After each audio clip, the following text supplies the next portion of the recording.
In what was a much anticipated second round series, the San Antonio Spurs hosted the Houston Rockets in Game 1 of the Wesern Conference Semifinals.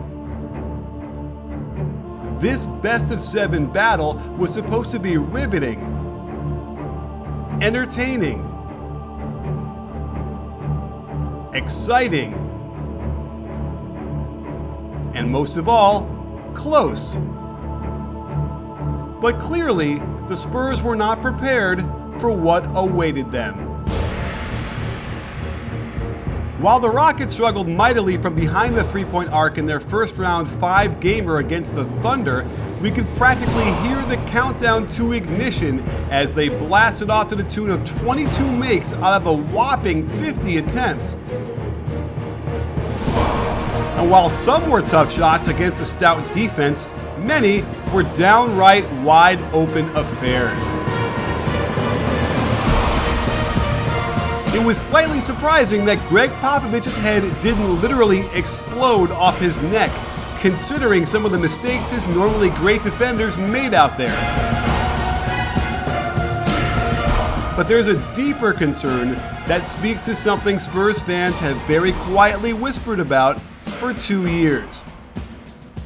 Of the 13 threes made while LaMarcus Aldridge is on the floor, 6 of them were a direct result of his defensive mistakes or miscues.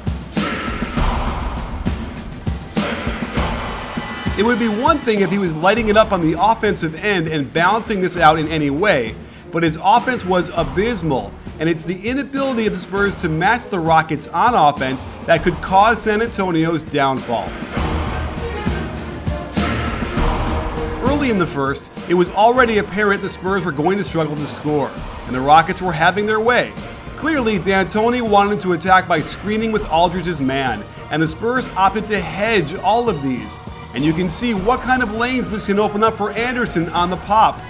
When Anderson didn't indulge in the wide open lane, they just screened again. Another high hedge by Aldridge gets Anderson plenty of separation. Check the gorgeous quick release behind the back bounce pass, and that's all the room Anderson needs to splash. A couple of minutes later, they run the same action, this time with a Nene flare screen that they didn't even need since Aldridge can't get there fast enough.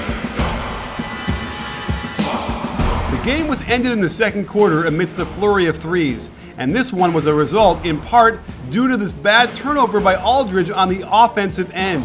The steal triggers the Rockets' fast break, and the defense never had a chance against a move like this, Lou Williams' dribble jab pull-up splash.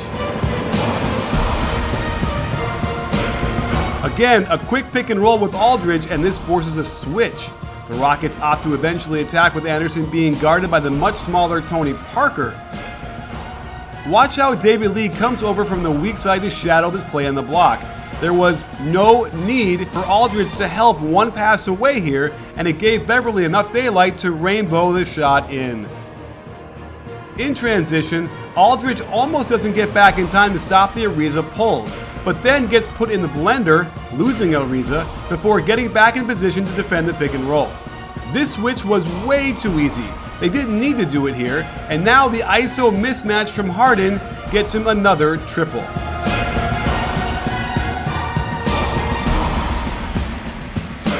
This game was already out of hand. Aldridge was about to come out for good, but not before the Rockets can run a staple of D'Antoni's offense, hitting the weak side wing as the roll man sucks the defense down with him.